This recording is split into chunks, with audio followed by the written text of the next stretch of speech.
Good afternoon. Some quick notes from the game that just concluded. Dayton. Flyers closed their season at 25-8. It's the 34th 20-win season in its long history. Coach Archie Miller now 115-55 in his 5th season at Dayton. This is only the Flyers' 3rd loss in 17 games this year, in which both Dyshawn Pierre and Kendall Pollard played. 3rd loss in 17 games in which both Pierre and Pollard appeared. Syracuse moves to 20-13 with the victory. Is now 20 games over 500 in the NCAA tournament, 58-38 all time. Jim Boeheim with the victory reached a 20-win mark for the 32nd time in his career, tying Mike Krzyzewski for most all time. 32 years at least 20 wins.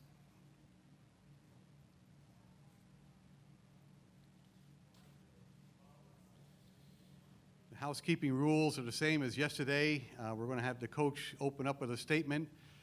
Then we're going to have questions for everyone on the dais, coach and student athletes alike. If at any time I think that the questions are top-heavy towards the coach and everything is geared towards him, we'll dismiss the student athletes and stay with the coach. These sessions are no longer than 20 minutes. If you want to get in the rotation, get Karen's attention over here, Dawn over here, or myself. If you have a follow-up, let them know before they leave you, and we'll get back to you on that.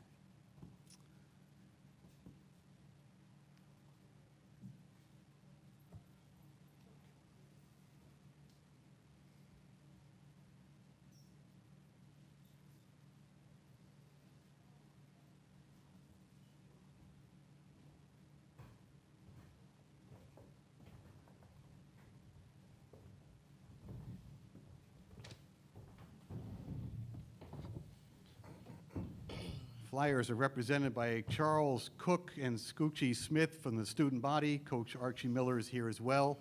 We're going to have him make an opening statement, then we'll go to questions for everybody on the dais. Archie, please. Well, clearly, congratulations to Syracuse. They played a very good game, and caused a lot of problems, with their zone a little bit.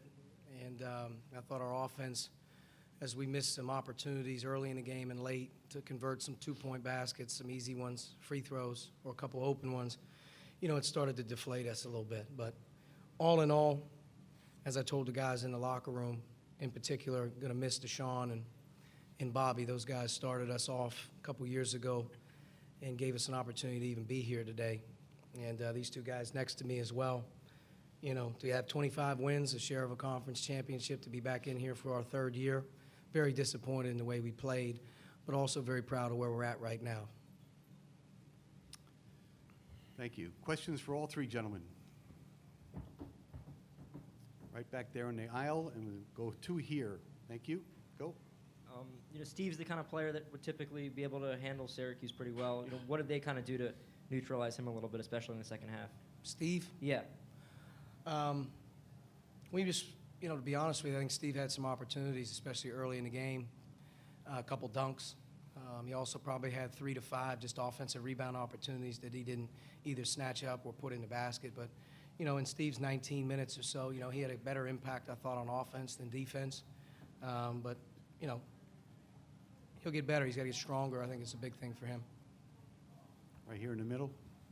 Mike Waters from the Syracuse Media Group. Coach Miller, what was Syracuse doing on defense in that zone to cause so many problems? It wasn't what they were doing, really. I mean, I think when you look at the first half, you're going to see 2 dunks, 2 breakaway layups, probably 3 threes that they're wide open. If a couple of those go in, we may have a lead at the half. And then to start the second half, between, I think, a 1-for-5 start from the foul line and then a couple more 2-point baskets, it just started to get a little bit deflating, I thought. And, I gave our guys credit. We tried to hang in there the best we could. We just we didn't have enough juice on offense. We need to make some shots and against that zone. But their zone is their zone. They didn't do anything different today than they ever do. Donna DeToda from the Post-Standard in Syracuse. You know, they rebounded you by 20. How difficult was it to keep them off the glass in general and to keep Tyler Roberson off the glass in particular? Charles, please. Go ahead, Charles. He's really active, just trying to find him and put a body on him at all times. But, you know, we lost him a few times throughout the game, and he just, you know, ended up getting a few loose balls there. But, I mean, he's just really active on and off the boards all game. So. Go ahead, Archie. Comment on the rebounding. Rebounding was a big thing coming in, and I thought for the first, you know, probably 10 to 12 minutes, maybe even about 12-minute mark of the first half, we were doing a nice job. Our defensive rebounding was pretty good. And then about the last 8 minutes of the first half, he started to go to work on us a little bit. And he had 4 at the half, and he was actually on pace for 18. As at halftime, we said he's on pace for 18, and he got 18. He's very active. Clearly, that's his job, one of his roles. And, you know, he's done that to a lot of people this year. And we weren't tough enough on the boards in general. You know, I think to get out-rebounded by 20, you know, that's a disaster, you know, when you're playing against Syracuse. So we'll look at it, and we'll get better from it. But he definitely had a big impact in the game. Right-hand side, gentlemen. George Willis, New York Post. Scoochie, how disappointing is this to get to this point and not play your best game as a team? I wouldn't say it's a disappointment because it's a blessing to be here. It's a lot of teams that's not here that wish they were, but we just didn't play the way we wanted to play today, and you know we tried to keep fighting, and unfortunately we was on the wrong end of the scoreboard.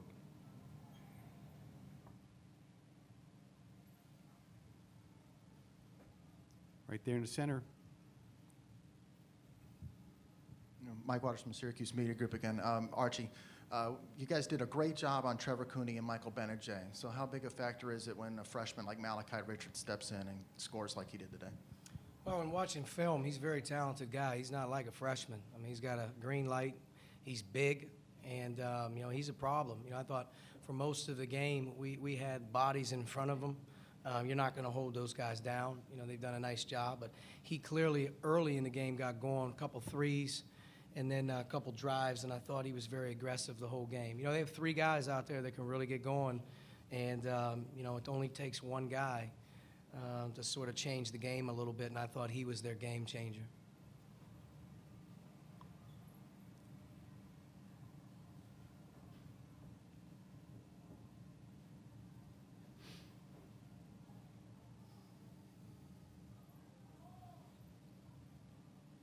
Anything else for the Flyers of Dayton? Okay, gentlemen, Thank thank you very much for your time.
victorious Orangemen are with us. Trevor Cooney, Michael Benajay, who represent the student athletes. Jim Boeheim is here as well. We're going to ask him to open up with a statement on this game, and then we'll go to questions for all three gentlemen on the dais. Jim, please. You know, I think our rebounding was tremendous today. Tyler was great. Eliminated second shots, opportunities, and that's what has hurt us at times this year. And the second thing, we had 11 turnovers the first half. We had to do something with that. And, you know, we were scoring, but we had too many turnovers. In the second half, we eliminated that, and we had one run there where we really had really good ball movement and got some good looks. And Mike and Trevor and Malachi all made a three, and that was really the difference in the game. Questions for all three gentlemen. Right here in the second row is first, and then number two. Matt Schneidman from the Daily Orange. Trevor, I know this past week you talked a little bit about a little extra, being that it was Dayton last time you guys lost. How good does it feel now, especially with the margin of victory after this one? I mean, it feels really good. I mean, to win a game in the NCAA tournament feels good. And then to beat a team that beat you last time, I guess adds a little bit to it, yeah. Mike Waters, Syracuse Media Group. For both Mike and Trevor, it seemed like they were doing a really good job defensively against you. And then what's it mean then when you guys have a guy like Malachi who can step in and give you offense like he did today? Michael, you first, then Trevor. Malachi did a great job. This game we just played, he was aggressive. He got in the lane, and he just made plays for us when we needed him. Yeah, I mean, he was just really aggressive. I mean, he took what the defense gave him, and he got in the lane and made plays. Right-hand side, gentlemen. Jim, over here. How much advanced scouting have you done on the next opponent, on Michigan State? What do you know about them already? Well, we don't do anything until we get through this game. We'll do that tonight and tomorrow. And, you know, we have every game, every tape they played. I've seen Michigan State 10 times probably this year. All 10 of those games won't matter because they played man-to-man against them all 10 games. So all those tapes don't help us at all, you know. Can I follow up? The Eastern Michigan, the one team, you've got a former assistant. Is that a game you use when you scout them? Yeah, we'll look at all the games. Yeah, we've already one assistant has already broken Michigan State down. He's got watched all the tapes and got it broken down. And you know, we'll look at that breakdown and look at some individual game stuff as well tomorrow. Jim. Jim Thomas, St. Louis Post-Dispatch. For Coach Boeheim and also the players, how much problems do you think your zone defense gave Dayton today? Trevor first, please, then Michael. Go to Coach last. We did a good job just getting out the shooters. We did a good job getting over under screens. We knew that they were going to do that and did a good job of defending that, and we took away what they wanted to do. Yeah, and whenever they got the ball on the inside, we did a great job of just chesting up and eliminating and getting rid of their second chance opportunities by rebounding. We didn't want them to. The second opportunities was one thing. The other thing, we didn't want them to get set from the three-point line. First half, they got a couple good ones, but a couple of them were in transition. But in the second half, we didn't really give them that opportunity. They got the ball inside, but they're shooting. The 6'6" guys are shooting over our 6'10" guys. So, you know, they missed some shots around the basket. They're shooting over guys, and you know, we were there. The thing we did well in those situations, we came in and got the ball off the backboards. We struggled a little bit this year rebounding against everybody. It's not just, you know, one or two teams. We struggled rebounding the ball, and that was really the difference in the game, to be able to get this, not let them get second chance opportunities. For Mike and Trevor, when Dayton's coach Archie Miller was in here, he said after missing a few good shots and getting the ball inside and not scoring, that it got deflating. Did you sense any frustration on their part? Michael first, please, then Trevor. When they started to miss shots, definitely we went on a run at that point, and that gave us energy. As far as them being deflating, I was paying attention to Syracuse. I really wasn't too focused on them at the time. I mean, we did a good job just taking away what they wanted to do. Took away their first option, second option. And I think after that, they didn't really know what to do, how to attack the zone. And I mean, I think we did a good job. Matt Schneiman from the Daily Orange. Jim, I know you've talked about Tyler Roberson, kind of, you expect him to get those rebounds when he's not being boxed out, but have you seen an individual performance on the boards like that since Derek Coleman? I mean, he fell one short of Coleman's record of 19. Well, he had the big game this year at Duke was incredible, but you know he needs to go get it. He needs to go get the ball, and you know we can't have him getting 18 and then getting 4. It's just not consistency that you have to have, and you know he was very good today, and we need him to be consistent like that, and it's really a huge key for us, for him to be able to do that. And I thought he did a good job offensively, moving and screening and doing some other things. And he was good in the half-court defense. He was helping. I thought, again, he was tremendous tonight. You know, we didn't shoot the ball that well. You know, we didn't shoot it that much better than they did. But we rebounded the ball, and we got opportunities off those rebounds. And, you know, we got to the foul line. We wanted to get to the foul line. When we're successful, we make some threes, and we get to the foul line. And, you know, that's what we did. That's what we did today. There, and then Jim. Go ahead. One more for Mike and Trevor. Had you guys heard any of the stuff going on about whether you guys deserve to be in the tournament this week, and do you take any satisfaction from today's win as far as that goes? Nobody that said we didn't deserve in knows anything about basketball, so we didn't think about it. They were just doing it to be cute, and we don't need to react to those things, and these guys don't listen to that stuff. We're here. After not getting to do this last year, how much fun is it to come in, get a victory in advance? Well, I think it's obviously when you miss the tournament and you're used to going to the tournament, it's always difficult, and it's great just to be in this tournament. It's not that easy to get into it, and to win a game in advance is not that easy, and you know we're very happy to be able to do that this year after you know not being in the tournament last year.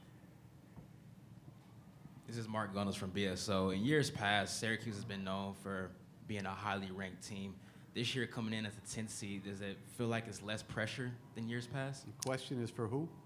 For Jim. Thank you. No, you want to win. It doesn't matter what your seed is. You know, when you come into the tournament, you want to win. We don't worry about pressure. You know, we never have. We just try to play, and if we can play well and you know we can win, that's good. But that's just a media term that you know really doesn't matter to me. I mean, we just want to go out and play. We think we can play with anybody. We don't look at it as we're an underdog or whatever. We just think if we can play and play the way we are capable, that we can beat anybody. And I think that's college basketball. I think that's the way you should think. You know, there's upsets, but they're not as big upsets as it looks like, because these teams are good. There's a lot of good teams. Anything else for the representatives from Syracuse? All right, gentlemen, thank you. Congratulations. See you tomorrow.